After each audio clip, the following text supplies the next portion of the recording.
अमावस्या के दिन आपको लगता है कि हमारे पूर्वजों का उद्धार नहीं हुआ, हमारे पूर्वजों का कल्याण नहीं हुआ, कहीं अधोगति में कोई चला गया है, उसका बस एक बार, रोज नहीं जरूरत है, प्रतिदिन जरूरत ही नहीं, महीने में एक बार अगर अमावस्या के दिन भी आपने चंदन के थोड़ा सा चंदन अगर मेरे देवाधिदेव महादेव को 7 स्थान पर समर्पित किया है। अशोक यहाँ पर वर्णन कर रही है, मैना, धन्य और कला की कथा कह रही है। तीनों ने सनकादि ऋषियों से मांगा। चंदन भगवान को अति प्रिय होता है और चंदन ही एक ऐसा होता है जो पितरों को भी प्रिय होता है, जिसका स्पर्श मात्र लगने से पूर्वजों का कल्याण हो जाता है। वो चंदन का 7 स्थान शिवलिंग के बताए हैं, जहां पर भूल से भी अगर कोई चंदन की उंगलियां लगा देता है, 7 स्थान ऐसे हैं जहां चंदन की मात्र उंगलियां लगा देने से ही शिव पितृलोक के पितरों को मुक्ति प्रदान करके वैकुंठ लोक का निवास दे देते हैं। 7 स्थान, और वो 7 स्थान जो चंदन के बताए गए हैं। पहला, भगवान देवाधिदेव महादेव के शिवलिंग पर चंदन का लेपन। समझ लेना जरा बहुत अच्छे से। आपको लगता है स्वप्न में कोई मुर्दे दिख रहे हैं, या कोई जल रहा है, या कोई मर रहा है, या कोई चला गया है, ऐसा भय लगता है। बच्चों को मानी भेजूंगी ऐसा हो जाएगा, पति को मानी भेजूंगी ऐसा हो जाएगा, कोई हमारे कोई गलत तो नहीं कर रहा है, आपको लगता है। 7 स्थान चंदन के बताएं महाराज। पहला शिवलिंग, दूसरा जहां गणेश जी का स्थान है, मालूम है ना सबको, जम के बोलो जरा, मालूम है ना सबको, जहां गणेश जी का स्थान है वहां अलग से गणेश जी बैठे, वहां नहीं।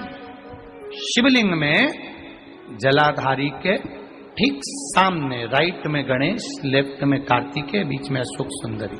तो पहला चंदन बाबा के शिवलिंग पर, दूसरा गणेश जी पर चंदन की उंगली, तीसरा षडानंद कार्तिकेय पर चंदन की उंगली, चौथा अशोक सुंदरी पर चंदन की उंगली, पांचवा जलाधारी पर चंदन की उंगली, छठा जो शिवलिंग का जल बह रहा है इसके ठीक विपरीत की ओर चंदन की उंगली, और 7वां चंदन नंदी के मस्तक के ऊपर जो 2 सींग लगे रहते हैं उस पर चंदन की उंगली। ये कब लगाई जाती है? या तो अमावस्या के दिन आपको लगता है कि हमारे पूर्वजों का उद्धार नहीं हुआ, हमारे पूर्वजों का कल्याण नहीं हुआ, कहीं अधोगति में कोई चला गया है, उसका बस एक बार, रोज नहीं जरूरत है, प्रतिदिन जरूरत ही नहीं, महीने में एक बार अगर अमावस्या के दिन भी आपने चंदन के थोड़ा सा चंदन अगर मेरे देवाधिदेव महादेव को 7 स्थान पर समर्पित किया है। अशोक यहाँ पर वर्णन कर रही है, मैना, धन्य और कला की कथा कह रही है। तीनों ने सनकादि ऋषियों से मांगा। चंदन भगवान को अति प्रिय होता है और चंदन ही एक ऐसा होता है जो पितरों को भी प्रिय होता है, जिसका स्पर्श मात्र लगने से पूर्वजों का कल्याण हो जाता है। वो चंदन का। आपके घर में पितृदोष है, आपको ऐसा महसूस होता है, आपको लगता है, तो किसी भी नवरात्रि के पहले जो अमावस्या पड़ती है, मान लो अपन अमावस्या पड़ी, आप एक अंदाजा लगाइए, तो जिस दिन अमावस्या रहे उस दिन चावल की कटोरी में एक कपूर का टुकड़ा रख दीजिए महाराज, छोटा सा, और कपूर का टुकड़ा रखकर उस कपूर को दरवाजे के बाहर कटोरी में ही, चावल रखी हुई कटोरी में ही उसको पितरों का स्मरण कर कर जला दीजिए। और जलाने के बाद उस चावल को कहीं भी किसी भी वृक्ष की छांव में पक्षियों के लिए डाल दीजिए। शिव महापुराण की कथा कहती है, अगर मान लो पितृ आपको कष्ट दे रहे हैं, पितृ आपको तकलीफ दे रहे हैं, कोई काम नहीं होने दे रहे हैं, या कहीं आपको ऐसा लगता है कि पितरों का दोष है, तो वो पितृ दोष देवी अब ये जो आप करेंगे ये कब कर रहे हैं? अमावस्या के दिन आप उसको रख रहे हैं। अमावस्या के दिन उसको रखकर रात भर आपने रखा कपूर के साथ में, सुबह एकम पड़ गई, नवरात्रि लग गई, उसी दिन उसको जलाकर आपने पटक दिया। अर्थात उससे देवी और पितृ इन दोनों का आशीर्वाद जो प्राप्त होता है, तो घर में से पितृदोष समाप्त होकर लक्ष्मी की वृद्धि प्रारंभ हो जाती है, कार्य में सिद्धता आ जाती है। मान लो अगर पितृदोष है तो करो, नहीं है बड़े अलमस्ती से रहो। तो ये पितृदोष का स्मरण। तो यहाँ शास्त्र कह रहा है कि पितरों का जो लोक होता है, पितर जो लोक होता है, उस पितृलोक में 64 योगिनियां प्रवेश नहीं करती। शिव महापुराण कर रही है, शंकर की कथा कर रही है। एक छोटा सा उपाय अवश्य करिएगा। मान लो आपको लग रहा है कि आपके घर में पितृदोष है, आपको ऐसा महसूस होता है, अमावस्या पड़ती है, चावल की कटोरी में एक कपूर का टुकड़ा रख दीजिए महाराज, छोटा सा, और कपूर का टुकड़ा रखकर उस कपूर को दरवाजे के बाहर कटोरी में ही, चावल रखी हुई कटोरी में ही उसको पितरों का स्मरण कर कर जला दीजिए। और जलाने के बाद उस चावल को कहीं भी किसी भी वृक्ष की छांव में पक्षियों के लिए डाल दीजिए। शिव महापुराण की कथा कहती है, अगर मान लो पितृ आपको कष्ट दे रहे हैं, पितृ आपको तकलीफ दे रहे हैं, कोई काम नहीं होने दे रहे हैं, या कहीं आपको ऐसा लगता है कि पितरों का दोष है, तो वो पितृदोष देवी, अब ये जो आप करेंगे ये कब कर रहे हैं? अमावस्या के दिन आप उसको रख रहे हैं। अमावस्या के दिन उसको रखकर रात भर आपने रखा कपूर के साथ में, सुबह एकम पड़ गई, उसी दिन उसको जलाकर आपने पटक दिया।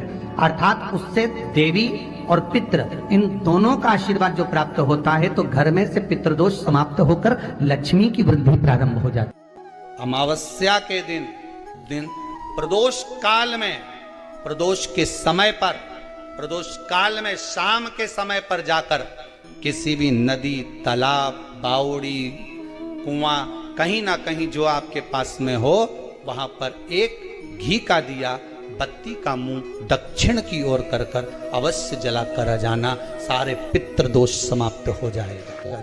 अगर नदी, तालाब, बावड़ी, कुआं नहीं है तो पीपल का वृक्ष हो या बेलपत्री का वृक्ष हो या बट का वृक्ष हो, उसके नीचे लगा दो प्रदोष काल में। पर अमावस्या के दिन लगाएं जरूर। क्यों? क्योंकि अमावस्या 16 दिन तक पितृ मृत्यु लोक में आने के बाद में भोजन ग्रहण करते हैं। अमावस्या के दिन पितृ शाम के समय प्रदोष काल में शंकर भगवान का नाम जाप कर कर नदी, तालाब, बावड़ी पर पानी पीने जाते हैं। वहां से जल का आचमन कर कर पितृ अपने लोक को चले जाते हैं प्रदोष काल के समय पर। इसलिए प्रदोष काल में जलाशय के पास में बावड़ी, कुआं, नदी, तालाब के किनारे पर दिया लगाया जाता है, दक्षिण की ओर मुख कर कर बत्ती का, तो पितृ आशीर्वाद देते हुए जाते हैं कि फलो फूलो, आगे बढ़ो, उन्नति करो, तरक्की करो। ये पितरों का आशीर्वाद रहता है, पितरों का वर रहता है। आप देंगे, कुछ करा ना करा, फिर अमावस्या के दिन उस दिन दिया दक्षिण की ओर बाती का मुख कर कर। 7 स्थान ऐसे हैं जहां चंदन की मात्र उंगलियां लगा देने से ही शिव पितृलोक के पितरों को मुक्ति प्रदान करके बैकुंठ लोक का निवास दे देते। 7 स्थान, और वो 7 स्थान जो चंदन के बताए गए। पहला, भगवान देवाधिदेव महादेव के शिवलिंग पर चंदन का लेपन। समझ लेना जरा बहुत अच्छे से। आपको लगता है स्वप्न में कोई मुर्दे दिख रहे हैं, या कोई जल रहा है, या कोई मर रहा है, या कोई चला गया है, ऐसा भय लगता है, बच्चों को मानी भेजूंगी ऐसा हो जाएगा। जिनके यहाँ पितृदोष होता है, काल सर्प दोष होता है, वास्तु दोष होता है, तो उनको ज्यादा कुछ नहीं करना होना। महाराज एक बेल का फल लीजिए, उसके अंदर का जो गुर्दा होता है, अंदर का जो भाग होता है, उसको निकाल लीजिए, और उस बेल के फल में आटा सेक कर उसमें शक्कर मिलाकर उसको उसके अंदर घोलें। अमावस्या के दिन सुबह 10 बजे से पहले उसको अपने घर में घुमाने के बाद में जिसको काल सर्प दोष बताया है, पितृदोष बताया है, या वास्तु दोष का स्मरण बताया है, घर में सब दूर घुमाकर अपने परिवार का हाथ का स्पर्श कराकर पीपल के पेड़ के नीचे तक खड्डा खोदकर उस बेलपत्र के उस फल को दाब दीजिए। महाराज केवल एक अमावस्या करना रहता है, पितरों के दोष से मुक्ति मिलती है और हमारे घर के कार्य सफल होना प्रारंभ हो जाता है। पति को मानी भेजूंगी ऐसा हो जाएगा, कोई हमारे कोई गलत तो नहीं कर रहा है। आपको लगता है 7 स्थान चंदन के बताएं, बाबा के शिवलिंग पर, दूसरा गणेश जी पर चंदन की उंगली, तीसरा षडानंद कार्तिकेय पर चंदन की उंगली, चौथा अशोक सुंदरी पर चंदन की उंगली, पांचवा जलाधारी पर चंदन की उंगली, छठा जो शिवलिंग का जल बह रहा है इसके ठीक विपरीत की ओर चंदन की उंगली, और सातवां चंदन नंदी के मस्तक के ऊपर जो 2 सींग लगे रहते हैं उस पर चंदन की उंगली। ये कब लगाई जाती है? या तो अमावस्या के दिन। आपको लगता है कि हमारे पूर्वजों का उद्धार नहीं हुआ, हमारे पूर्वजों का कल्याण नहीं हुआ, कहीं अधोगति में कोई चला गया है, उसका बस एक बार, रोज नहीं जरूरत है, 4 दिन दुकान अच्छी चले, बाकी के समय बैठना पड़े, समझ लेना पितृदोष। घर में बच्चे चिड़चिड़े हो जाए, गलत संगति में डूब जाए, समझ लो चिड़चिड़ हो रहे हैं, पितृदोष। घर के बच्चे माता पिता का आदर ना करें, सम्मान ना करें, तेज आवाज में बात करें, समझ लो पितृदोष। पितृदोष मालूम पड़े। और इतने से भी अगर आप नहीं समझ सकते, परिवार का कोई एक व्यक्ति जब जब भोजन करने बैठे तब तब उसकी थाली में बाल आए, भले वो होटल में खाए तो भी बाल आ जाए, वो कहीं खाना खा रहा है तो बाल आ जाए। 8-15 दिन में, 4 दिन में, 3 दिन में, 2 दिन में, 6 दिन में आपकी थाली के भोजन में अगर बाल निकल रहा है, केश निकल रहा है, समझ लेना कि पितृ आपसे कुछ मांग रहे हैं, पितृ आपसे कुछ चाहते हैं। महाराज एक बेल का फल लीजिए। क्या लेना है? बेल का फल, बेलपत्री का जो फल होता है उसको ले लो, उसके अंदर का जो गुर्दा होता है, अंदर का जो भाग होता है उसको निकाल लीजिए, और उस बेल के फल में आटा सेक कर उसमें शक्कर मिलाकर उसको के अंदर भर लीजिए।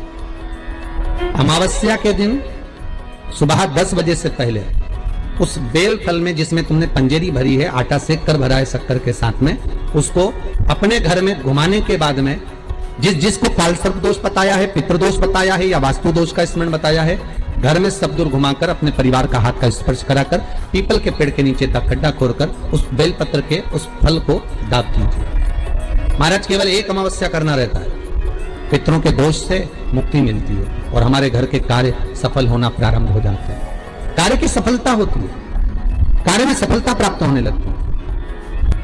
हम तो कई बार कहते हैं महाराज जी, अगर ऐसा लगे किसी औषधि को आप ले रहे हैं, मालूम पड़े कि औषधि आपको लग नहीं रही है, शिव महापुराण की कथा करेंगे, मान लो औषधि आपको नहीं लग रही, आपने औषधि बहुत दिनों से ले रहे हो, कोई दवाई, मान लो आप किसी भी दवाई को ग्रहण कर रहे हैं और वो औषधि लगी नहीं रही है, वो शरीर को लगी नहीं पा रही और आप ठीक ही नहीं हो पा रहे, 15 दिन हो गए, 8 दिन हो गए, बताओ उतना की उतना ही फेटना है, उतना ही उतना अपना भरा हुआ, वही की वही लीवर, वही की वही किडनी, वही की वही स्मरण, सभी कुछ वही है,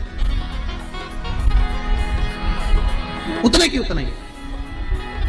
बीपी भी ऊंचा नीचा चल रहा है पर लेवल में नहीं आ रहा, शुगर भी लेवल में नहीं आ रही, तो प्रयास करा करो महाराज, बेलपत्री के फल का जो गुर्दा है, अंदर का जो भाग है फल का, उसको पानी में गला लीजिए और प्रदोष कम से कम प्रदोष नहीं हो और बीमारी जरा दवाई लगी नहीं रही हो तो बिना प्रदोष के भी कर सकते हो, उसको पानी में गलाइए। आधा घंटा पानी में, जैसे आपको सुबह मंदिर जाना है 10 बजे, तो सुबह स्नान कर कम से कम 6:30-7 बजे उसको पानी में गला दीजिए और उस बेले के फल का गुर्दा से गला हुआ पानी शिव जी को ले जाकर समर्पित कर दीजिए। महाराज उस पानी में से थोड़ा सा 1 चम्मच पानी शिव जी पे चढ़ा हुआ लेकर आ जाइए। उस पानी को जो बीमार व्यक्ति है उसको औषधि देने से पहले मात्र आधी चम्मच से भी आधा चम्मच उसको दे दीजिए। भगवान शंकर का श्री शिवाय नमस्तुभ्यम का जाप कर उस पानी को देने के बाद अगर आप औषधि देंगे तो ये पक्का है कि औषधि अपना कार्य करना प्रारंभ कर देगी और वो स्वस्थ होना प्रारंभ हो जाएगी, वो स्वस्थ हो औषधि